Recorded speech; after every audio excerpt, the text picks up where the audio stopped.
Cheikh Anta Diop, vous savez que c'est un historien et un anthropologue, n'est-ce pas? Oui, labellisé par le colon. Non, il n'est pas labellisé par le colon, Cheikh Anta Diop. Il est considéré comme... Il a fait sa formation en Afrique, chez les Pygmées. Le problème, monsieur, je vais vous dire une chose. Cheikh Anta Diop a célébré l'importance de l'Égypte ancienne comme civilisation fondatrice dans l'histoire du monde.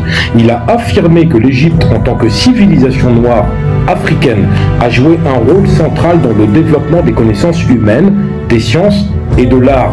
Dans ce contexte, Cheikh Anta Diop a soutenu que les Égyptiens étaient des Africains noirs et que l'histoire de l'Égypte était une partie fondamentale de l'histoire de l'Afrique.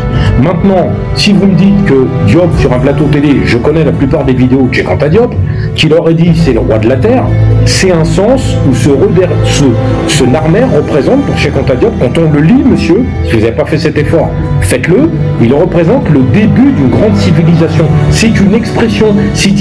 Quand il dit Narmer est le premier roi de la terre, c'est une symbolique. C'est pas Narmer le premier homme qui est apparu sur la terre et qui est devenu le premier roi. Si vous ne connaissez pas cette expression, entre guillemets, qui est ce qu'on appelle une expression consacrée d'historien, c'est pour lui rendre hommage, pour son rôle historique, pour l'unification, qu'il a été l'un des plus anciens empires connus, etc. Mais vous pouvez pas dire que Narmer, Cheikh Anta Diop a dit que Narmer c'est le premier roi de la terre, donc Cheikh Anta Diop, labellisé par les colons comme vous dites. Non mais attendez, vous rigolez ou quoi? Vous avez lu Nation en agriculture ou l'Afrique noire précoloniale? Monsieur, si vous ne l'avez pas lu, il ne faut pas parler de Cheikh Anta Diop. C'est pas avec une vidéo YouTube qu'on va connaître Cheikh Anta Diop, monsieur. Ah si. On connaît l'être humain par sa parole. On connaît l'être humain par sa parole. Moi, dès l'instant où ce diplôme a été donné par le colon, n'est-ce pas? Mais qui vous parlez de qui là? Cheikh Anta Diop? Cheikh Anta Diop, je ne pourrais jamais l'insulter, ni Théophile Obenga, ni Dombi Fakoli, ni Kanala Motunde, et je vais vous dire pourquoi, ni Joseph Kizerbo, etc. Parce que ce sont des hommes qui, comme moi aujourd'hui, à mon petit niveau, moi je les atteins même pas au niveau de la cheville. Moi j'ai publié 8 livres, là j'ai mon 9e livre qui sort, monsieur. C'est des livres d'histoire, sur l'histoire du peuple noir, sur l'histoire de l'Afrique. Quand je serai mort, eh bien, il y aura mes livres, monsieur. Ça s'appelle une production. On essaye de laisser quelque chose au peuple. Donc moi, je ne peux pas critiquer Cheikh Anta Diop. Il a laissé des livres pour nous conscientiser en faisant des recherches pendant des années et des années. Moi, ça m'a pris 10 ans pour écrire mes livres sur l'histoire de la Guadeloupe, monsieur. 10 ans. J'ai mis 10 ans de recherche. J'ai pas touché d'argent. J'ai pas été payé. J'ai payé mes billets d'avion et tout. Et vous allez me dire, Cheikh Anta Diop, il est validé par le colon, et moi aussi, alors dans ce cas-là, je suis un historien labellisé par le colon. Mais vous rigolez ou quoi, monsieur? Vous plaisantez? Essayez au moins de respecter le travail d'un homme noir qui a écrit, voilà, ou Théophile Obenga et les autres, qui ont écrit pendant des années, c'est des années de travail, monsieur. C'est pour ça que je vous demande votre métier. C'est trop facile de critiquer en arrivant d'avoir il est labellisé par les Blancs, qu'est-ce que c'est que ça? Mais écrivez ne serait-ce qu'un livre, monsieur, et on va le lire. Mais je vais le lire, moi, votre livre.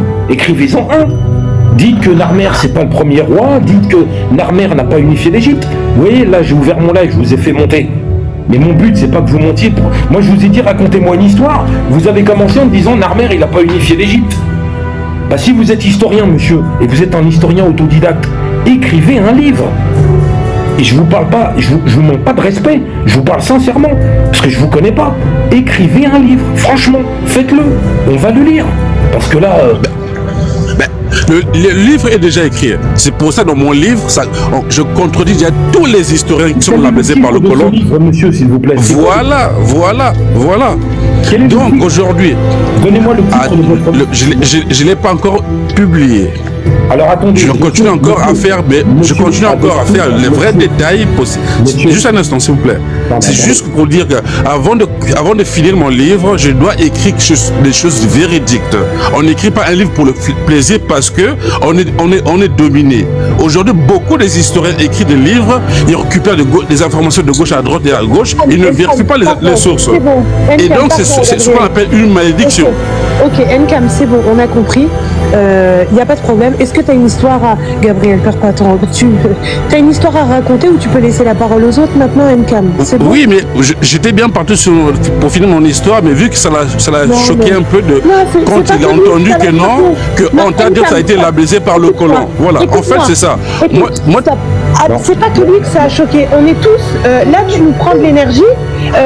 Cheikh Anta Diop, il a fait les colloques du Caire, il a été face à plein de scientifiques occidentaux. Enfin, tu nous dis des trucs de ouf.